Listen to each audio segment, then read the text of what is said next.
bonne année 2013. Vous avez remarqué quand même que nous avons survécu à la fin du monde. Hein, on a eu chaud.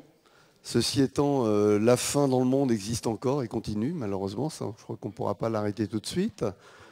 Et quoi d'autre? Eh bien, j'ai quand même appris, faites attention, parce qu'au mois de février, enfin, la NASA vient d'annoncer l'arrivée d'un astéroïde. Mais là, c'est sérieux. Hein. C'est la NASA, c'est pas les Mayas quand même. Un astéroïde de à peu près 400, tu connais ça, Alain? La NASA vient d'annoncer donc le passage d'un astéroïde qui fait à peu près 450 mètres de diamètre. Oui, c'est pas rien. Hein, ça va être un. Si ça tombe sur la Terre, ça dépend comment ça tombe, mais ça peut effacer le duché du Luxembourg. Hein, c'est rien que ça. Si ça tombe comme en 1908, bon, ça c'est un brushing, hein, ça va éliminer une forêt, hein, Sibérie ou ailleurs. Bon, ça peut être très embêtant. Alors cet astéroïde est prévu, parce qu'on connaît la trajectoire, pour passer à peu près à 27 000 km de la Terre. Alors ça fait rigoler quand ils disent ça va tomber. Non, 27 000 km, c'est pas à côté, c'est à côté, dedans, c'est dedans. Voilà, alors ceci, il y a des corrections, hein, il y a des erreurs possibles, il faut tenir compte de pas mal de choses, mais enfin, n'ont pas l'air beaucoup plus inquiet que ça. Ce qui est en revanche intéressant, semble-t-il, c'est qu'on pourra l'observer à la jumelle. Donc visible à la jumelle. Oui, quand même, à cette distance, ça se voit. Voilà. Donc préparez-vous, hein, je pense que ça... Ah, non, ne me demandez pas à quelle heure, ni... Je sais que c'est en février, c'est bientôt. Voilà.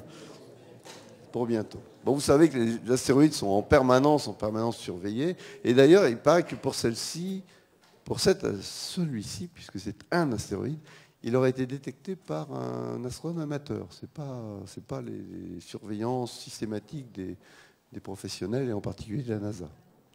Voilà. Donc le ciel est sous surveillance. Il y a une police du ciel qui regarde tout ça, heureusement d'ailleurs. Voilà, ça me conduit donc tout naturellement à vous parler. Donc voilà.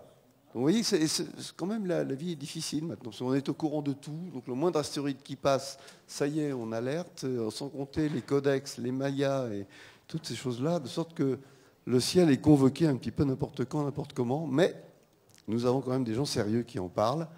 Alain Le Cavelier est de ceci. Il est, depuis déjà 20 ans, il en a pris pour 20 ans à l'IAP, hein, c'est ça? Donc 20 ans, ça commence à compter. Il y a fait sa thèse avec Alfred Vidal-Madjar, que vous connaissez aussi, sur la première exoplanète, en fait. Enfin, ce n'était pas une exoplanète, c'est un système planétaire, c'était Beta-Pic. Et on m'a dit, pour la petite histoire, que c'était le premier intervenant à avoir été filmé en 2004 par nos collègues ici du CERIMES. Donc, vraiment, c'était bien. Et c'était une conférence sur les évaporations des exoplanètes. Voilà, il y a une obsession chez Alain, les exoplanètes, évaporation, transit, etc. Mais exoplanètes. Donc, après sa thèse, tu ne m'as pas dit quand, ça doit faire moins de 20 ans quand même. Un peu moins. Voilà. Départ en Inde, voyage en Inde pendant 1 an. Travail en Inde pendant 1 an. Voyage. En radioastronomie, dans l'espoir, donc si j'ai bien compris, de détecter des exoplanètes en radioastronomie, c'est n'importe quoi, parce que je ne crois pas que vous en ayez trouvé une comme ça, mais bon.